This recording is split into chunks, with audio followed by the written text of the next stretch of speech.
The rain was coming down hard when I pulled up outside Daniel's place. By the time I made it to the porch, I was soaked. The door swung open, and Chloe was standing there.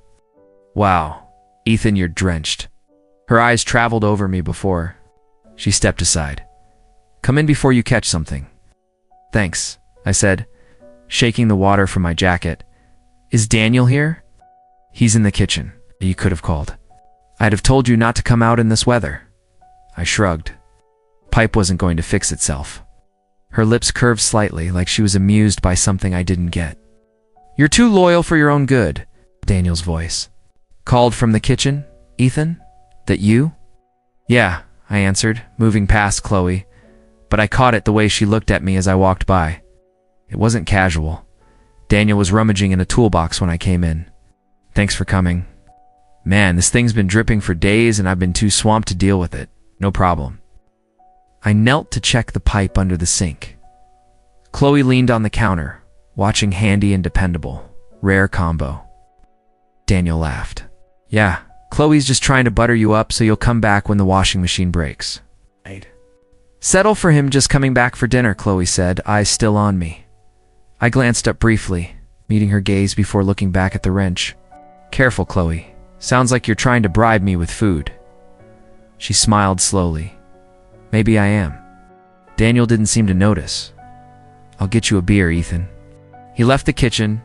As soon as he was out of earshot, Chloe stepped a little closer. "No, you don't have to be such a stranger. Daniel's always telling me stories about you. College days, late night drives, all that. Most of those stories probably aren't worth repeating." "Oh, I don't." "No." She tilted her head, studying me. "I think they'd be interesting. You've got history." "Yeah, and I'd like to keep it that way. No need to embarrass myself in front of you." She smiled, almost like she knew I was dodging something. Daniel came back with 2 beers. "Setting one in front of me? You'll stay for dinner, right?" Hesitated. "Sure, why not?" Dinner was casual, but I kept catching her eyes on me when Daniel wasn't looking. "So, Ethan," Chloe asked between bites, "what's the most dangerous place you've taken photos?" "Dangerous?" I repeated. I don't usually aim for danger. But once in the Rockies, I got stuck halfway up a ridge when the weather turned. Thought I'd have to call for rescue. "Did you?" asked. "Man, managed to make it down. Before dark." Her gaze didn't leave mine. "You seem like someone who wouldn't quit halfway," Daniel chuckled. "That's him. Stubborn as hell." Chloe smirked slightly. "Like stubborn?" Later, as we cleared the table, Chloe handed me the wine bottle. "Would you pour?" "Sure." I reached for it, but as I did, her fingers brushed mine. Not just a quick touch, slow, deliberate, lingering. My pulse jumped. I glanced at her. But she was already turning away, expression unreadable. Daniel was in the living room setting up the TV.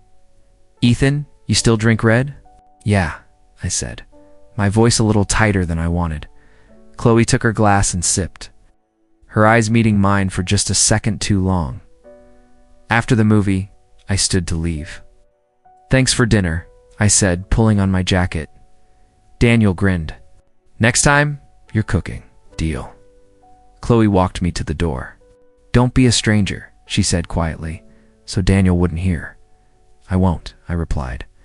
But my voice didn't sound convincing even to me. She smiled faintly. "Oh, good." The rain had stopped by the time I reached my car, but my head was anything but clear. Every glance, every touch replayed in my mind. And that look, it wasn't the kind you forget. Asterisk, Daniel's phone buzzed halfway through dinner. "Work," he muttered, already heading upstairs. Back in a sec. The kitchen felt too quiet without him. The hum of the fridge filled the space. Chloe was rinsing plates, her hair falling forward. "You're always this quiet around women?" she asked suddenly, glancing over her shoulder. I smiled faintly. "Depends on the woman." Her lips curved. "And me." I took a slow breath, still figuring that out. She turned, leaning against the counter, arms crossed. "You don't make small talk just to fill the air. I like that. But it makes me wonder what's going on in your head." "You probably don't want to know." "I do," she said, stepping a little closer. I like knowing things people don't say out loud. I busied myself stacking plates. You and Daniel seem solid. Her eyebrow lifted. That's a safe topic. I thought safe was the point. Not always. She handed me a glass, our fingers brushing. You ever take risks, Ethan? Sometimes. Depends on what's at stake. And what would be at stake here? She asked, voice soft enough to almost disappear under the fridge's hum. I looked at her for a moment too long. A lot. Footsteps creaked upstairs, Daniel pacing as he talked. Chloe noticed too, a flicker of something crossing her face. You've known him a long time, right? She asked. College. So he trusts you? Yeah, I said. Carefully, she tilted her head. That's good. I tried to shift the focus. What about you? What's your story?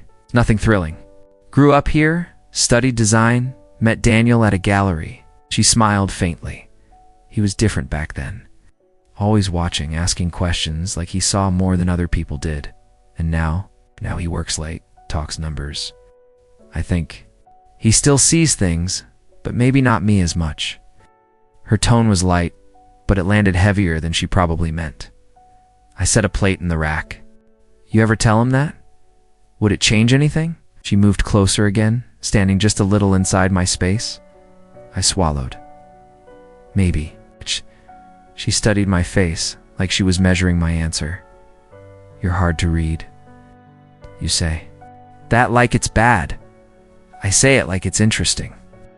Daniel's voice grew louder upstairs, wrapping up his call. Chloe didn't move away. You always help friends with plumbing problems? She asked, her tone deliberately light. If, they ask, and if I asked for something else? I froze for half a second. It depends what it is. Her smile lingered as she stepped back to the counter, slowly picking up a towel. Good to know. Daniel came back in, phone in hand. Sorry, guys. Client in New York. Time difference kills me. No problem, I said quickly. Chloe handed me the last glass. Ethan's been keeping me company. Daniel grinned. Then I owe you one, man. Chloe's eyes flicked to mine briefly before she turned away. We moved into the living room for coffee. Conversation stayed safe. Travel plans, a new restaurant they wanted to try. But every now and then, I caught her looking at me, her gaze, holding just a beat too long. When I stood to leave, Daniel clapped my shoulder. Thanks again for coming over. Anytime, I said. Chloe walked me to the door. She opened it, letting the cool night air spill in. Her voice dropped. Don't be a stranger. I hesitated. I won't. She smiled, small, knowing, and her fingers brushed mine as she handed me my jacket. I didn't look back as I walked to my car, but my pulse was hammering. Every word we'd traded in that kitchen felt like a step down a path I wasn't sure I wanted to find the end of, and yet I couldn't stop wanting to take another step. Daniel called mid-afternoon. Game's on tonight, you coming? Yeah, I said. Kickoff's at 8, right? Yep. Chloe's making snacks. Bring beer if you want. It was drizzling when I got there. Chloe opened the door before. I could knock, Ethan, she said, smiling. Daniel's running late. Traffic, come in. I stepped inside. Where is he exactly? Meeting ran over. He said not to wait to start the game. That's not like him, I said, pulling off my jacket. She shrugged. People change. We settled on the couch. She curled one leg under herself, leaving a narrow gap between us. You into football? I asked. Not really. Atmosphere. Atmosphere? You know, the cheering, the noise, the way people get invested in something. That won't change their lives at all. I smirked. You make it sound pointless. I think it's human, she said. And it tells me a lot about someone, what they yell at a TV. I laughed. So what does it tell you about me? You don't yell? You watch? You read the room before you act? That's not a bad thing. It's a dangerous thing, she said quietly, because it means you notice everything. I turned to her. What exactly do you think I've noticed? She tilted her head, lips parting just slightly. That depends. What have you? I leaned back. You're more direct than I expected, and you're more cautious than I thought. It's called self-preservation, or fear. She said it lightly, but her eyes didn't move from mine. We drifted into other topics. Travel, Favorite cities? Regrets you regret anything? She asked. A few things like, I hesitated, not doing something when I should have. Her gaze didn't waver. I know that feeling. What didn't you do? She smiled faintly. Maybe I'm still deciding. Her phone buzzed. She glanced at it. Daniel's 20 minutes out. I nodded. You want to wait to start the game? Not really. Let's at least watch the first quarter. She leaned in to grab that remote, her shoulder brushing mine. Neither of us moved away. On the screen, players lined up for the kickoff. But my attention wasn't on the game.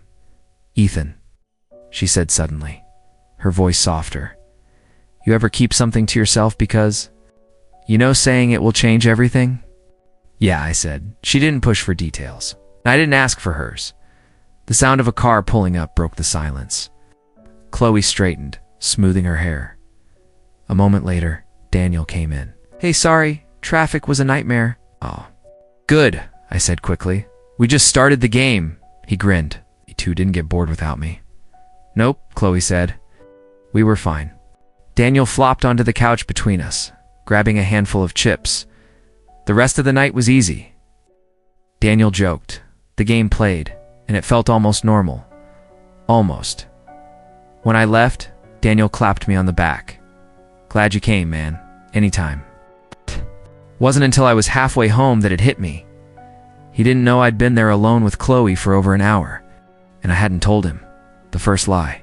Quiet. Simple. But it didn't feel small. Asterisk, I knocked softly, not wanting to wake. Daniel, if he was already in bed, the door opened to Chloe, barefoot. Wearing an oversized sweater that hung loose on her shoulders. Her hair was down, a little messy like she'd just woken up. Ethan, she whispered, you didn't have to come this late. Daniel needed these files for tomorrow. I held up the envelope. She glanced toward the stairs. Out like a light. Long day. I can just leave them here. Her eyes lingered on me for a moment. Or you could stay for a drink. I hesitated. It's late. So. She stepped back to let me in. I'll get the glasses. I followed her into the living room. The lights were dim, a single lamp casting a warm glow over the couch. Wine okay? She called from the kitchen. Yeah, I said, sitting down. She returned with 2 glasses, curling into the opposite corner of the couch. So what's keeping you up lately? Work. Editing. The usual. You're always working. She tilted her head. Ever take a night off just to be somewhere you're not supposed to be? I smirked.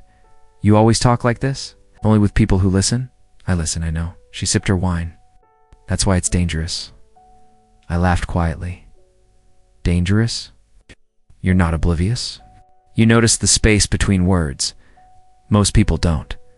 The clock on the wall ticked softly. She shifted closer, her knee brushing mine.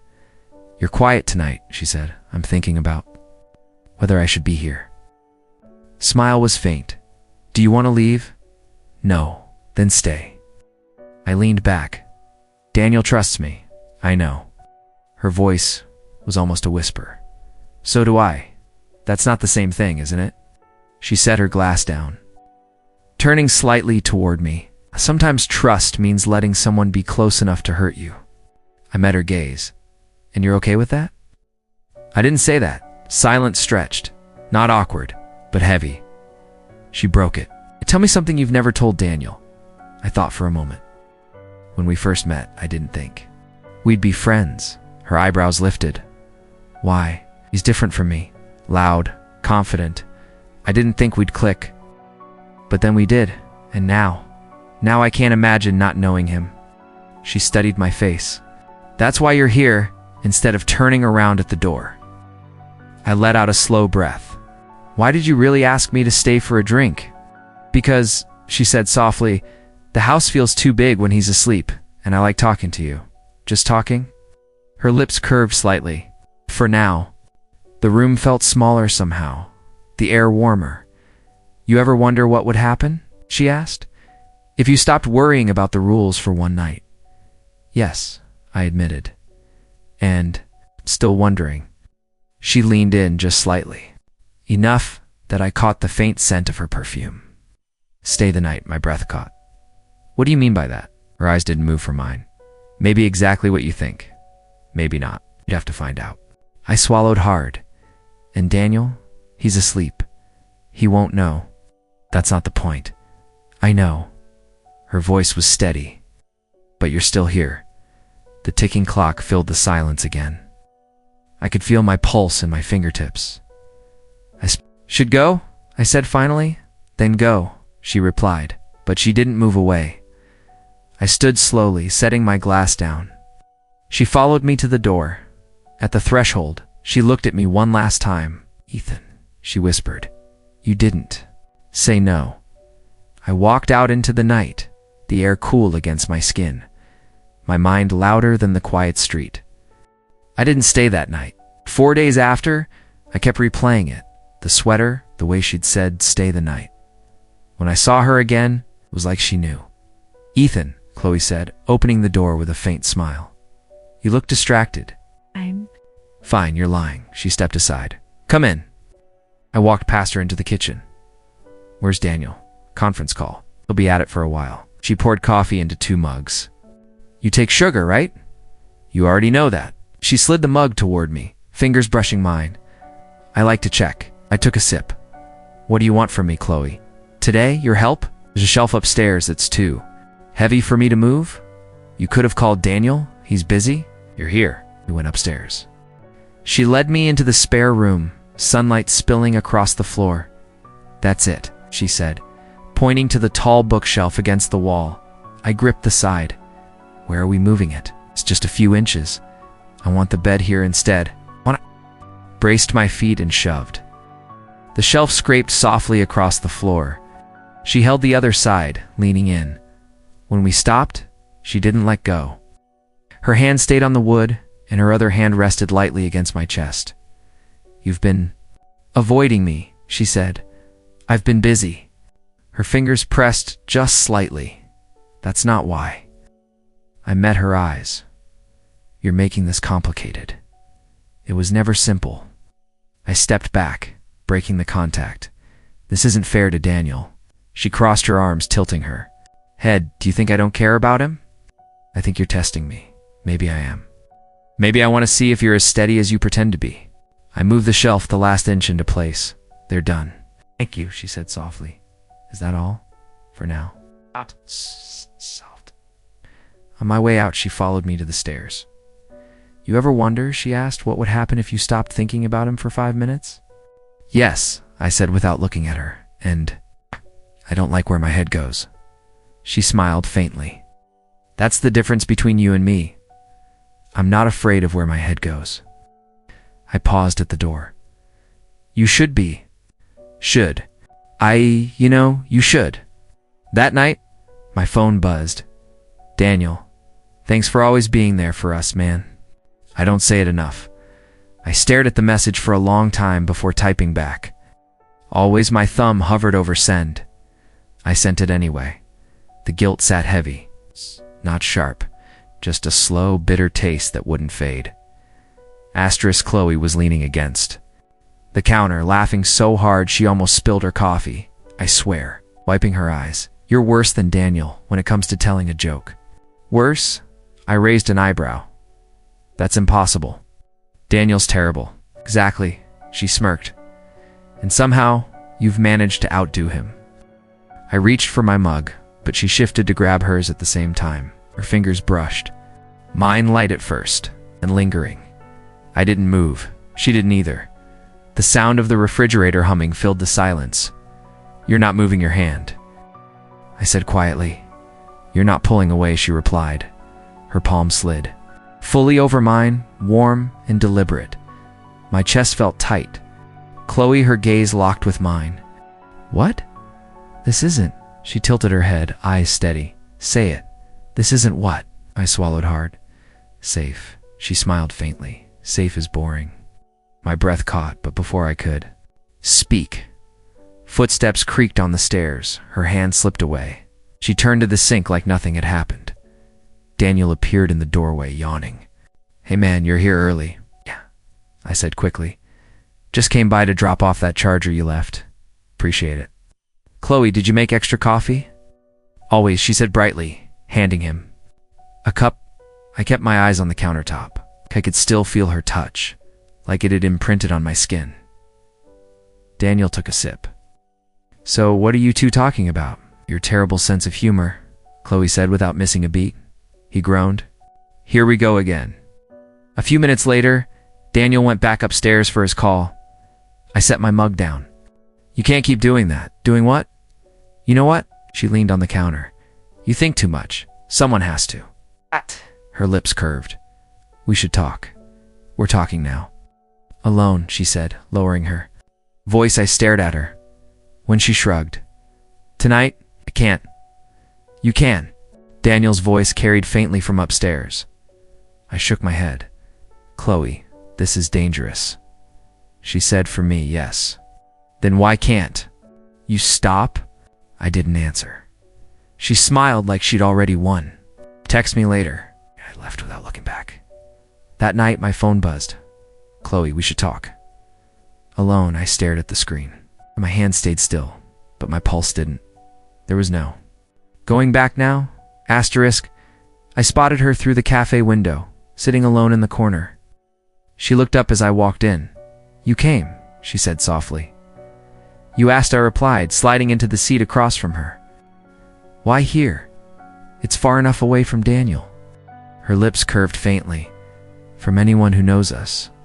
The waitress brought coffee without a word. Chloe wrapped her hands around the mug. I don't know where to start. Start anywhere. She exhaled slowly. I feel invisible. I frowned. Visible with him. With Daniel. It's like I'm in the room, but I'm not really there. He works a lot, I said carefully. I know. But when he is here, he's not. His mind's somewhere else. Drawings, deadlines, calls. I leaned back. That's what you wanted to tell me? She met my eyes. I wanted to tell you I'm not sure I chose the right man. The words hit harder than I expected. That's not something you say lightly. I haven't told anyone else. Why me? I asked. Because you listen. You see me. I shook my head. Chloe, she leaned forward. Don't tell me you don't notice.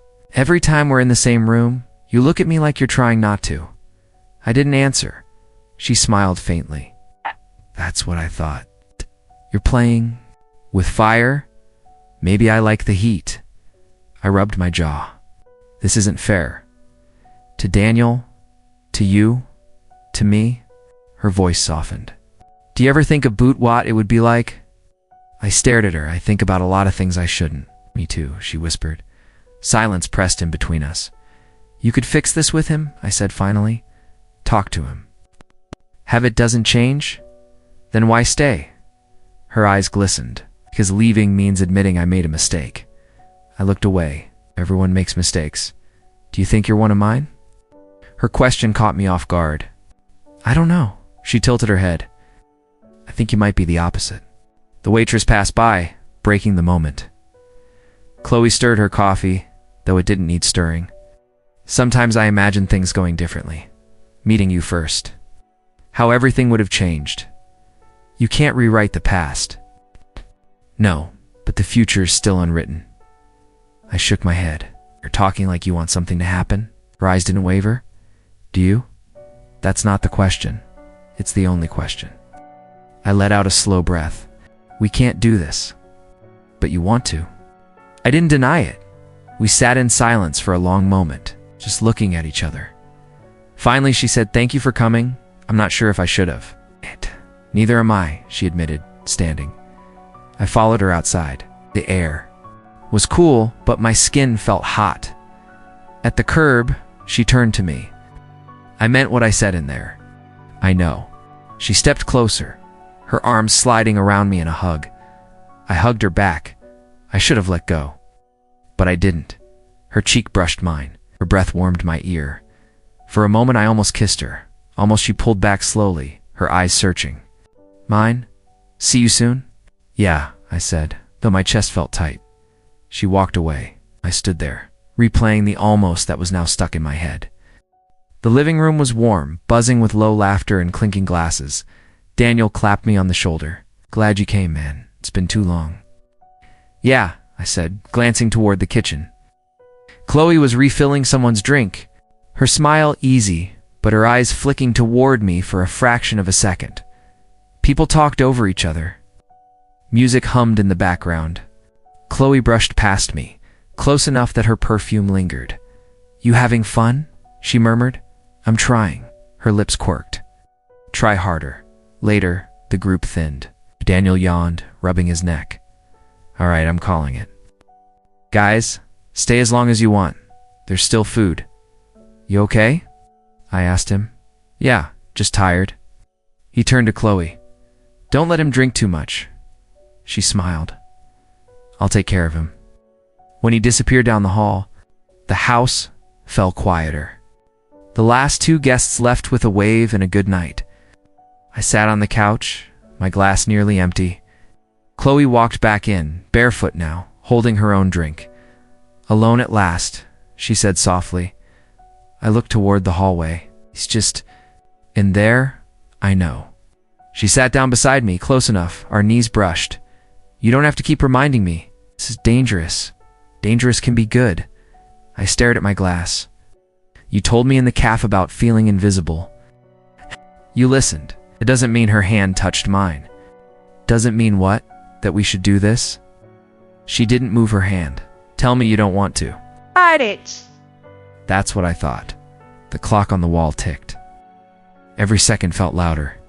You could tell me to leave, I said. I could. She tilted her head, but I won't. I glanced toward the hallway again. If he wakes up, he won't. You can't know that. You know you're still here, she said. Her voice was low, almost daring me. Chloe Ethan. Sat in silence. Her fingers grazed my wrist, slow, deliberate. You should stop, I said, though my voice didn't sound convincing. Do you want me to? I couldn't lie. No. Her eyes held mine. Then stay. The air between us tightened, every sound in the house sharper the hum of the fridge, the faint creak of the couch.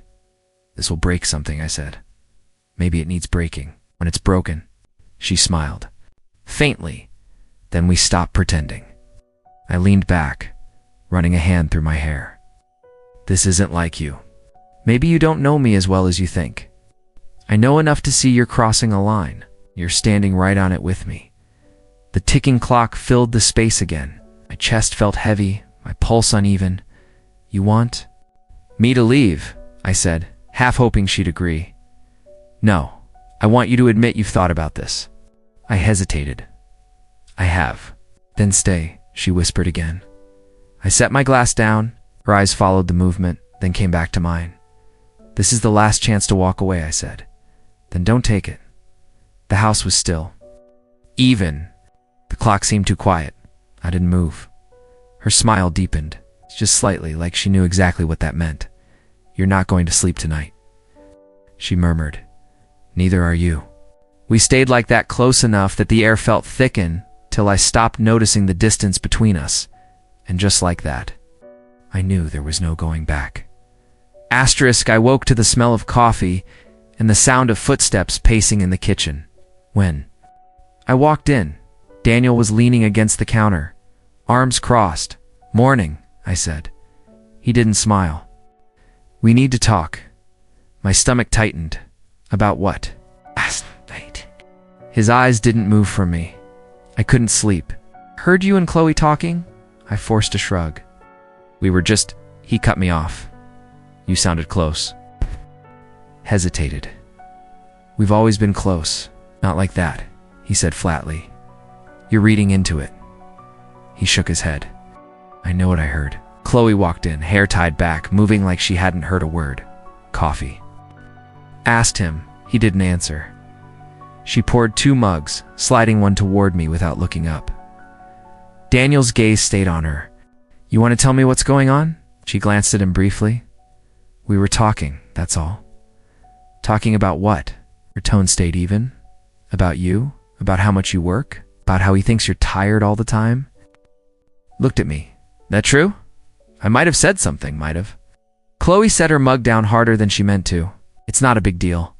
It is if you're having conversations about me behind my back, he said. I stepped in.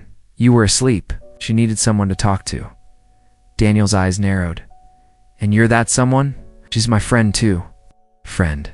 He repeated, like the word tasted wrong. The silence stretched. Chloe leaned against the counter, calm on the outside. But I caught at the faintest flicker in her eyes. Daniel exhaled sharply. I don't like it. I don't like the way it sounded. I kept my voice steady. You're overthinking. He pushed away from the counter. Maybe, or maybe I know when something's not right. Chloe crossed her arms. You're turning nothing into something. Daniel shook his head again and walked out without another word. When the front door shut behind him, I let out a breath I hadn't realized I was holding. You think he knows? I asked. She didn't answer right away. He knows enough to wonder. A week later, I tried calling him. No answer. I left a message. Another, and another.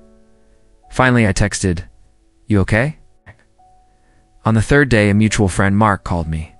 You. Hear about Daniel, he asked. No, what? He and Chloe split a couple days ago. Nobody knows the details. I hesitated. Has he said anything about me? Not really, just that he's done. After? We hung up. I scrolled through my messages with Chloe. Nothing new.